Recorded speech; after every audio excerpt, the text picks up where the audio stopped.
이분 같은 경우에는 굉장히 큰 눈을 가지고 있지만 돌출형이어서 굉장히 크게 표현은 됐지만 쌍꺼풀이 조금 선명하지 않고 또 갖고 있던 쌍꺼풀이 자주 풀리고 겹주름이 다른 곳으로 생기는 점에 대해서 불만을 좀 가지셨던 분이고요. 추가적으로 여기에 이제 뒤쪽에 보면 눈꼬리가 조금 올라가기 때문에 답답한 느낌이 있어서 여기까지도 교정을 원하시는 환자분이었습니다. 겹주름이 생기는 이유는 주된 쌍꺼풀이 제대로 접히지가 않기 때문에 다른 부분으로 접히려는 힘이 이제 분산돼서, 그래서 계획은 절개를 해서 남는 피부를 일부 제거하고 확실하게 쌍꺼풀이 접히도록 하는 계획을 세웠고요. 뒤쪽은 디미트임 수술을 통해서 뒤쪽 면적이 조금 더 늘어나서 시원해 보이는 느낌을 만들도록 계획하였습니다.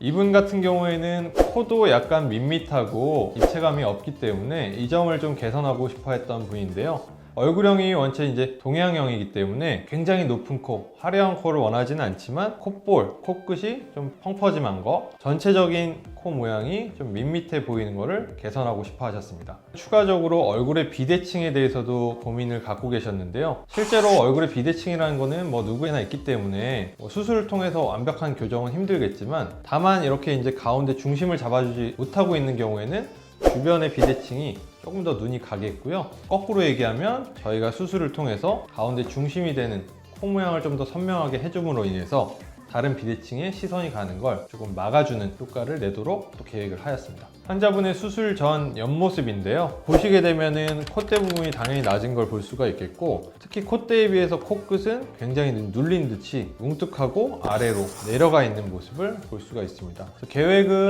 콧대도 당연히 살짝 이제 올리겠지만 코끝 부분을 더 신경 써서 직반버선의 모양을 만들고 조금 더 샤프해 보이는 모양을 만드는 게 계획의 일부였습니다. 또한 옆모습에서 볼 수 있는 거는 눈 뒤쪽을 보시게 되면 이렇게 이제 위쪽으로 올라가 있기 때문에 특히 옆면에서 봤을 때 눈 뒤에 아래쪽이 좀 답답한 느낌을 볼 수가 있겠는데요. 뒷밑트임을 통해서 입체적으로 커 보이고 시원한 느낌을 만들도록 계획하였습니다.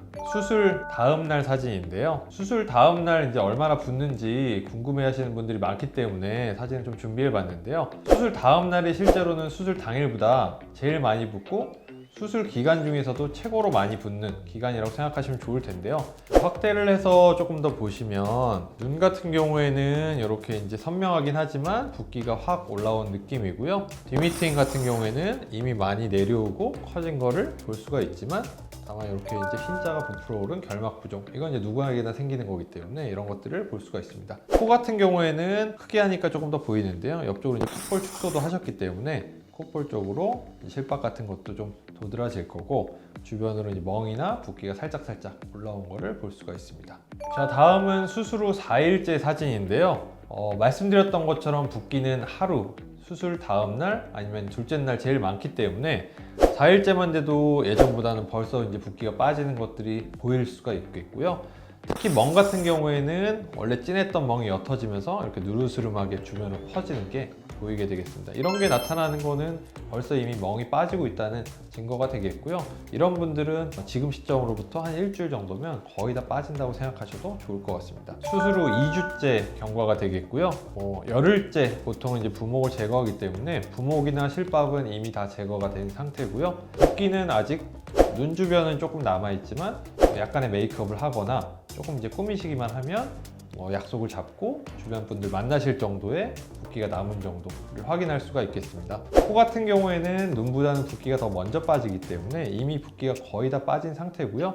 수술 전에 비하면 콧대도 훨씬 선명해 보이고 코끝이나 콧볼도 얇아져서 얼굴 전체에 중심이 잡히고 조금 더 입체감이 생긴 느낌을 이미 2주째부터 확인을 할 수가 있습니다. 자, 다음은 수술 전과 수술 후 2주째 한번 비교를 좀 해보면 눈 같은 경우에는 예전에 이제 겹주름이 졌던 게 이미 이제 다 사라지고 눈도 훨씬 쌍꺼풀만으로도 선명해진 느낌을 볼 수가 있겠고요. 눈 뒤쪽 아래쪽이 이렇게 이제 올라갔던 부분들이 거의 평행에 가깝게 내려왔기 때문에 눈 자체가 더 커 보이고 시원해 보이는 느낌을 확인할 수가 있습니다. 이분 같은 경우에는 눈이 원체 돌출형이고 크시기 때문에 조금 세미아웃 느낌의 화려하고 큰 느낌의 라인을 잡아봤는데요. 훨씬 예전에 비하면 눈도 더 커 보이는 효과도 있고 또렷하고 입체적인 느낌까지도 벌써 보이고 있습니다.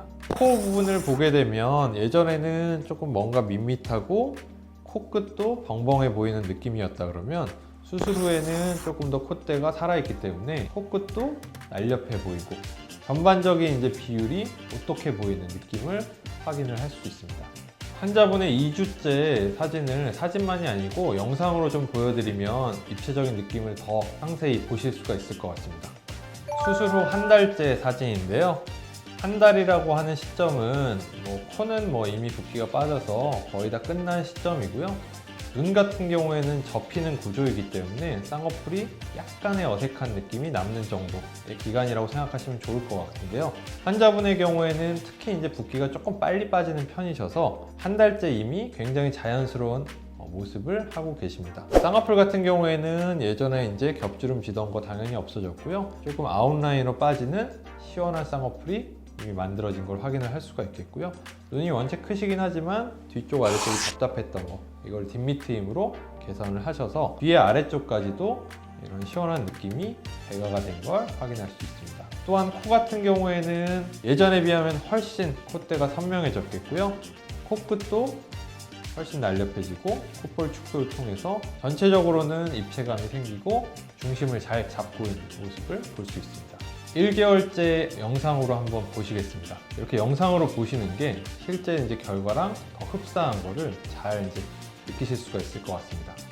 이런 자연스러운 사진에서 볼 때 굉장히 아름답게 변하신 거를 볼 수가 있습니다. 환자분 얘기로는 예전에 이제 이런 코의 중심이 안 잡혀서 비대칭스러워 보였던 얼굴도 조금 더 이제 시선 처리라든지 가운데 중심을 쏠리기 때문에 그런 것도 조금 덜해진 것 같다. 또한 이제 쌍꺼풀도 훨씬 선명해지고 크기가 충분하기 때문에 메이크업을 충분히 할 수 있어서 더 표현하기가 좋아졌다. 모든 결과가 조금 더 선명해지고 예뻐진 쪽으로 변해서 굉장히 이제 만족스럽다. 이런 얘기를 하셨던 환자분입니다.